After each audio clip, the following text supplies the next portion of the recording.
like to welcome two very special guests, direct from Puerto Rico, and they are lead singer Rey Montanez and pianist Victor Skerrit from Grupos Akangana. Now, Rey and Victor, you're both salsa musicians with a capital S, and you bring a very unique Montanez style and flavor to your music. So, once again, gentlemen, welcome to the show, and it's a real pleasure and an honor to have you. Thank you for having us all the way to England, from here, from Puerto Rico. Oh, it's a real pleasure to have you. Now, Grupos Akangana is the top choice on the radio, on live concerts, festivals everywhere. So you have a new Christmas song called Pa picar, no para hartar. Can you tell me about the song? Who wrote it? And how did that inspiration come? Well, it was a friend of mine who wrote it. I have written 4 songs for us already. Barrio Tras Talleres, Alfa y Omega, Mejor Quédate en Casa, and this newest, Pa picar, no para hartarse. And it's a very popular expression that we use in Puerto Rico, and it talks about the people that go to the party. Looking back on your musical journey, your band was formed in 2010. So tell me, how did it form? It's been a journey, to say the least. It's been a journey. There's no roses without thorns. So we had some good moments. We had not so good moments, but we enjoy every minute of it. Being when we started, we had a lot of people that liked our music. We started as a homage, if you can say it, of my oldest brother. We wanted to pay tribute to my oldest brother, Andy Montanez. So we started playing his music dating back to the 60s. And everybody liked it. Everybody liked, because the way I sing, everybody compares me to my oldest brother. We have pretty much the same style of aggressive music playing. And everybody was like, "Oh, you sound just like Andy's." But little by little, we started going on our own way, and now we got our own identity, and everybody enjoys our music. And it's been a journey. It's been a fun journey, if you want to call it. It sounds like an amazing journey, and also growing up in the same household. You're the youngest of 18 brothers, and grown up in the same household as Andy Montanez. I imagine him. I don't know. Did he help to guide you in this journey at all? Yes. We have a 20 years difference. So when he started with Gran Combo back in 1962, that's the same year I was born. So when I was little, I grew up listening to El Gran Combo music, because every time they bring a new LP, we play that, size A, size B, size A, size B, back in the old days, until the new one arrives, and then we play that one. So I grew up listening to that music, and I guess without knowing it, it kind of like formed the way I sing. It helped me build the way I sing. So it sounds like very, very solid, very strong traditional foundations, because you have a very traditional sound, very traditional style.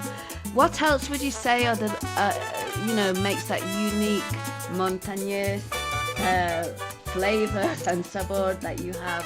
Well, I guess that it comes within the genes, I would say, because my father used to sing beautiful, but with 18 kids, you couldn't live out of just the music. So he was just a regular worker, hard worker. He had full-time job. Then he did like a part-time at night, and sometimes he'll go out on Monday and come back on Wednesday, and he was just working, trying to make and meet. Uh, but it was a very close knit and loving family. That I can tell you, and it was great. I would not change 1 minute of it. It sounds like an absolutely amazing story coming from that musical family, and look at the success that you're having now on this musical journey for all of you. And in one particular song that I have been playing on the radio, Caballera Blanca, I noticed that you like to maybe create new versions of some of the greatest compositions of Puerto Rican songs. Oh yeah, that is a classic. That particular song is a classic. Cabellera Blanca dates back to maybe 1940 or 1950 maybe. And one of the greatest singers of all time, Daniel Santos, used to sing that song. And I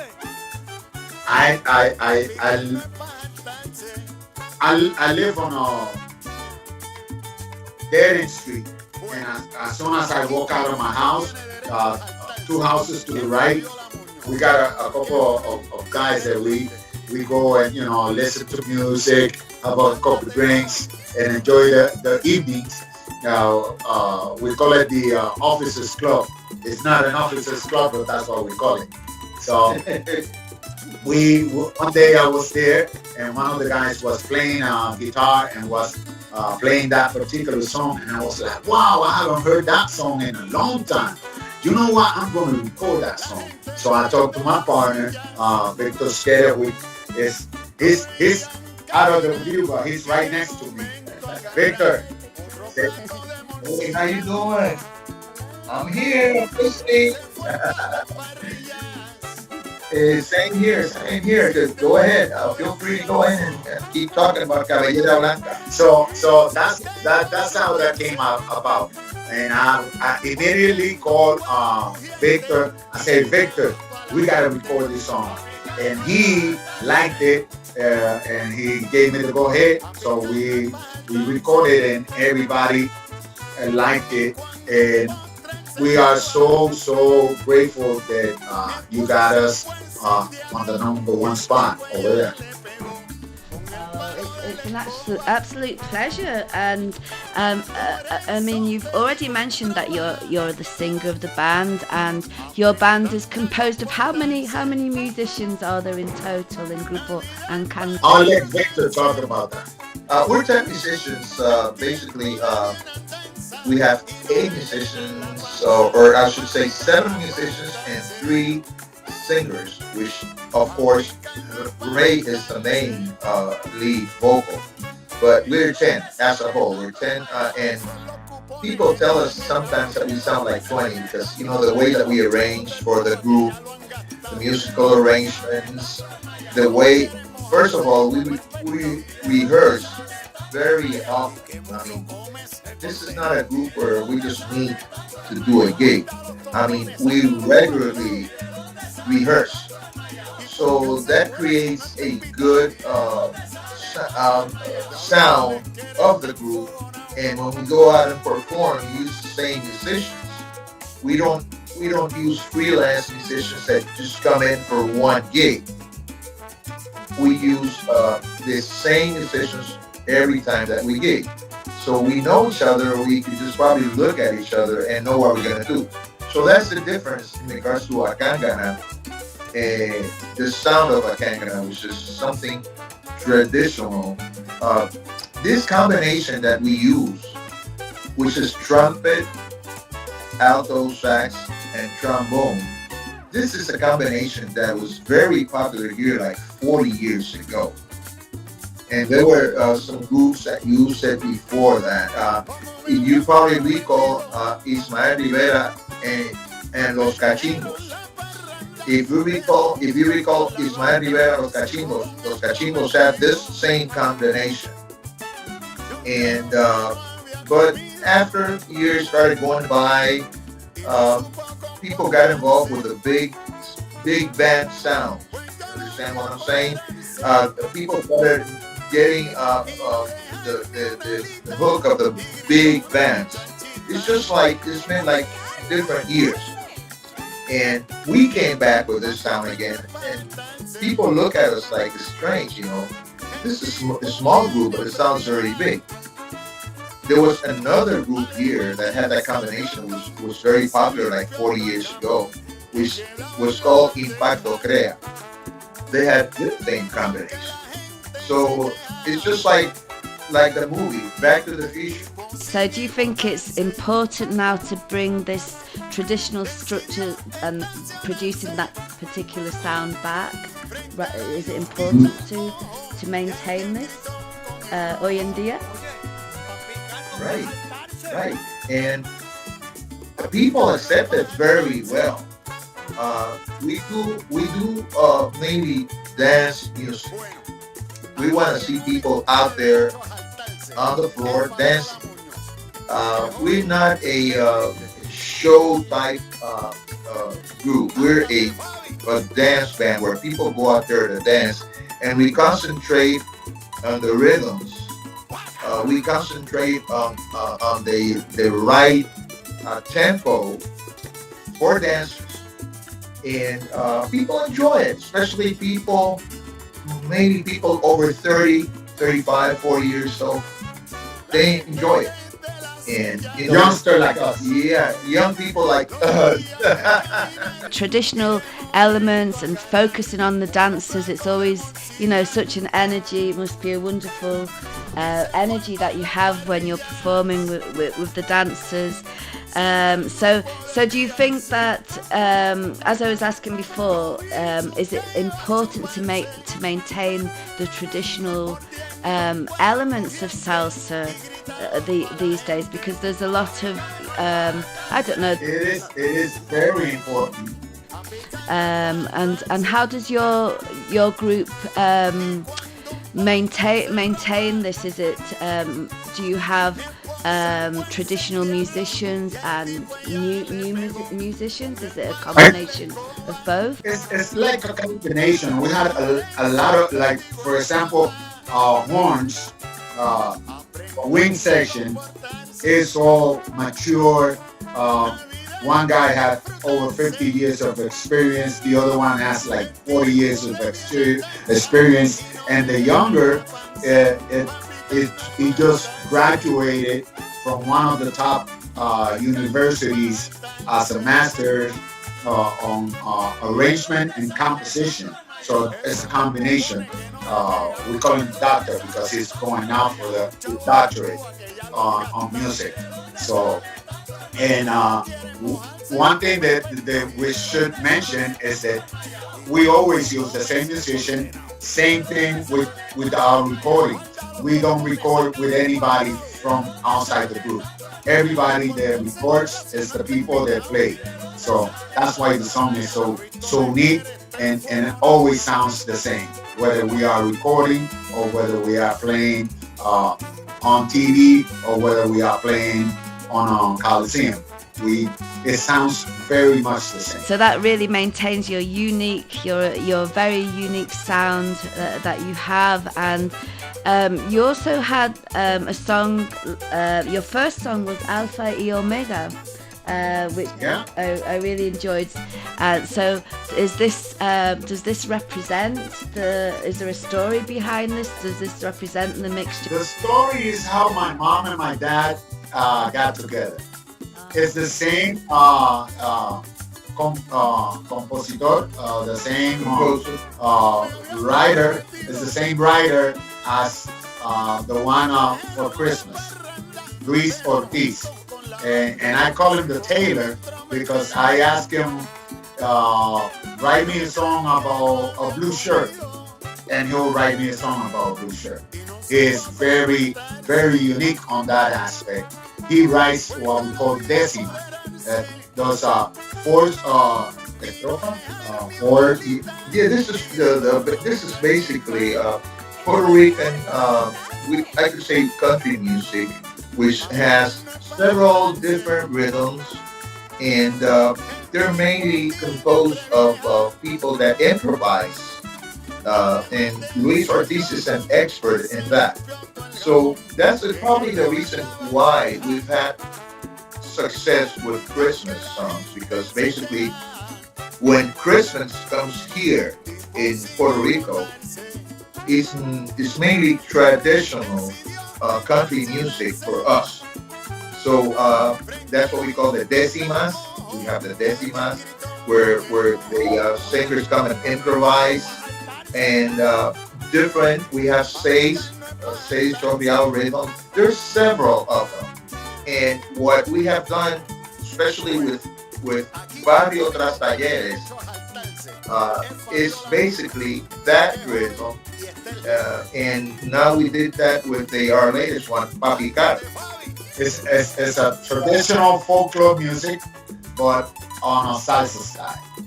Yes, it's very distinct and very rich at the beginning of the Yeah, but going back to answer your most recent question, the Alpha and Omega is because Andy is the oldest brother, I'm the youngest brother, so that was the Alpha and Omega thing. It's like a word thing, and also it talks about how my mom and my dad got together.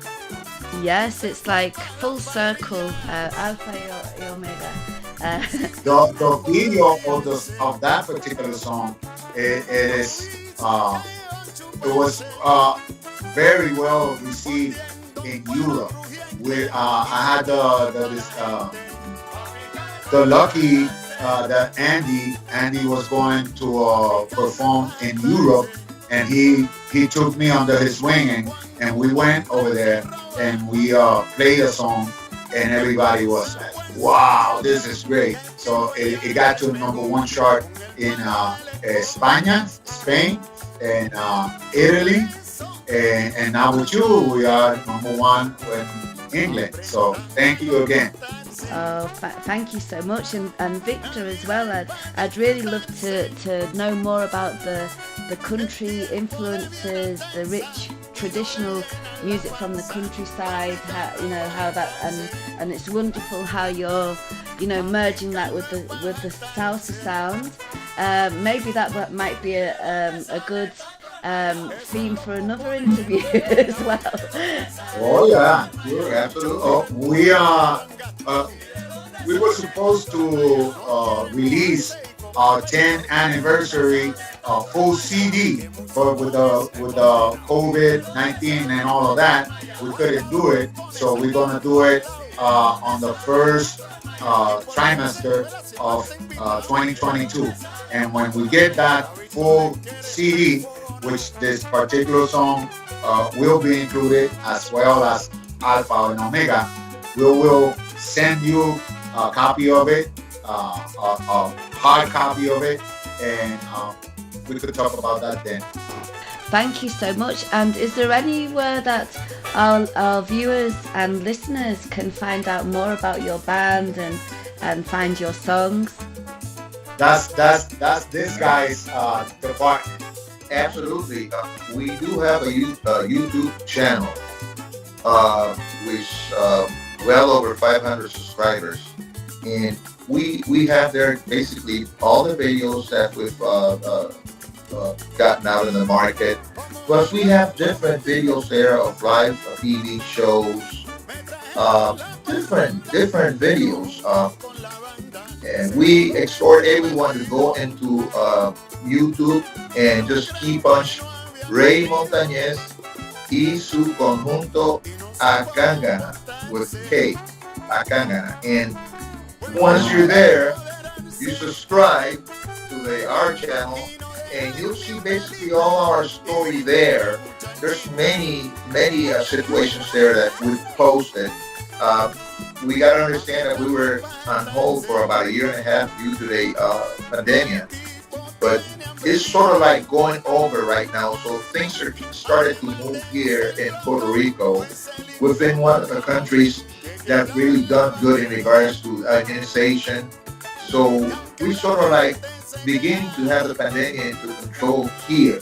So basically, parties are starting to come in, contracts are starting to come in, but people can again can go into our YouTube channel and you can see, especially the last video clip, which is "Papicar no pajartarse." That was it's funny. It was done at a place here on the bay in Cataño, Puerto Rico. It's right at the other side of the San Juan Bay here in Puerto Rico. And it was funny because it was like simulating a Christmas party. And we simulated, we had food there, and we had this people that would go there and just stand right next to the food, and that's where the song is has that the little humor part where it says, "Hey, esto es para picar, no para hartarse. It's not for you to eat. It's just like Just to nibble, yeah." not to get full. It was funny. It was some of our musicians there. You probably saw there little Fabiola Munoz, and you probably saw there a guy that we call the Guido Michael Jordan, because he is the best Guido player in Puerto Rico. Guido is one of our basic instruments also for country music here. So we use both of them as special guests for this particular song. And little Fabiola, she's also from Talleres.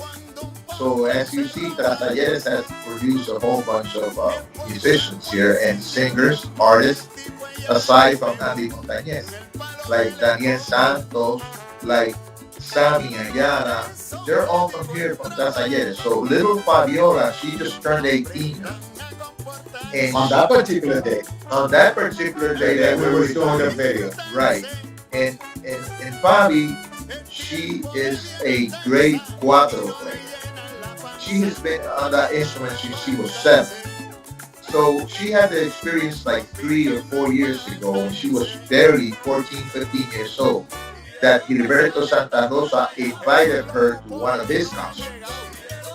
Since then, she's been a regular participant with numerous artists, and she's just turned 18. So we were lucky to have her record with us. And as a matter of fact, Gilberto Santa Rosa also used her this year, and a couple of more groups also used her, like Plena Libre and some groups. They use Fabiola. She is a great cuatro player. She's a great demand, right? She's really committed to our music. She's really committed to our music. So we've been lucky in that particular sense. You can see the amazing talent that she has on the quattro, and already she's just on path for an amazing musical career. And you say that she's from your locality, Talleres. Is that Barrio Trastalleres. Yeah, she's also from Barrio Trastalleres. So there must be something very special about the barrio. I think it's something about the water. Okay, so we're going to finish off now with the video, and thank you once again, gentlemen. It's been such. Irmita, thanks a lot. You have 2 friends here. Someday you will come to Puerto Rico and you will be our guest. Greatly take care of you and your family. Much. It's been wonderful to meet you. Until the next time. El golpe que te gusta.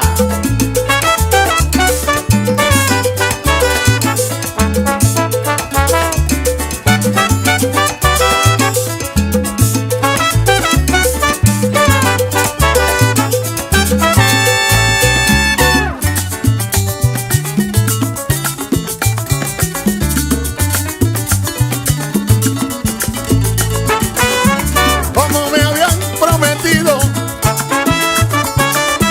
me trajeron la parranda, pero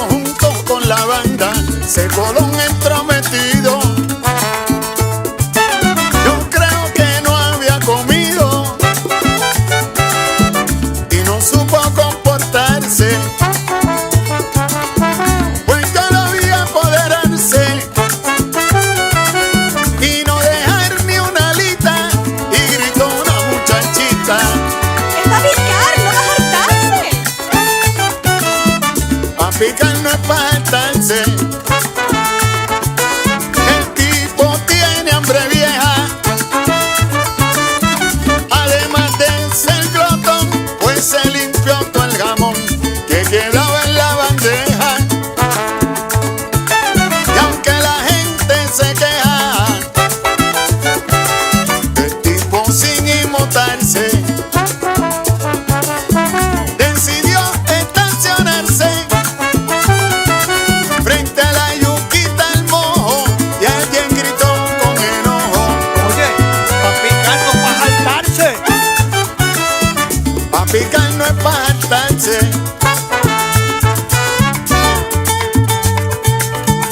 Bueno, aquí quien único tiene derecho a saltarse es Fabiola Muñoz, porque es joven y está esplende.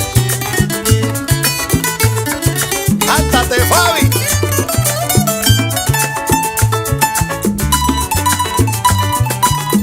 ¡Guácala!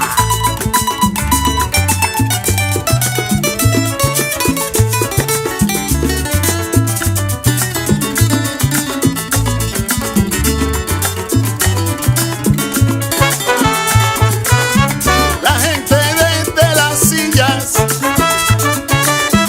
lo veían caminar y de momento agarrar otro plato de morcilla y se fue pa' las parrillas sin del rumbo desviarse. Lo vi su dedo chuparse,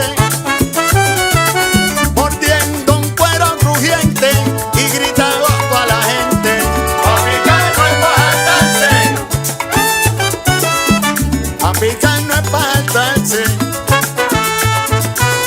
Y cuando un postre se roba, mi esposa pues se endiabló y al tipo ella le pegó con el palo de la escoba. Por eso te digo en trova, aprendan a comportarse. La vida es pa' disfrutarse. Es tiempo de bienandanza y no de llenar la panza. Pa' picar no es pa' saltarse. Pa' picar no es pa' saltarse. ¿Y de dónde sale tanto enmayado? Eso es los cupones que no le han llegado. ¿Y de dónde sale tanto enmayado? Los chavos del Cuba que ya lo han gastado. ¿Y de dónde sale tanto enmayado? No quieren mojarse y comer pescado. ¿Y de dónde sale tanto enmayado? Y que mucho comes es condenado. ¿Y de dónde sale tanto enmayado? Guarda los tostones, sácalos pa'l lado. ¿Y de dónde sale tanto enmayado? ¿Y por qué él se cuela si él no está invitado? ¿Y de dónde sale tanto enmayado? Ya Víctor les quiere, está en fuego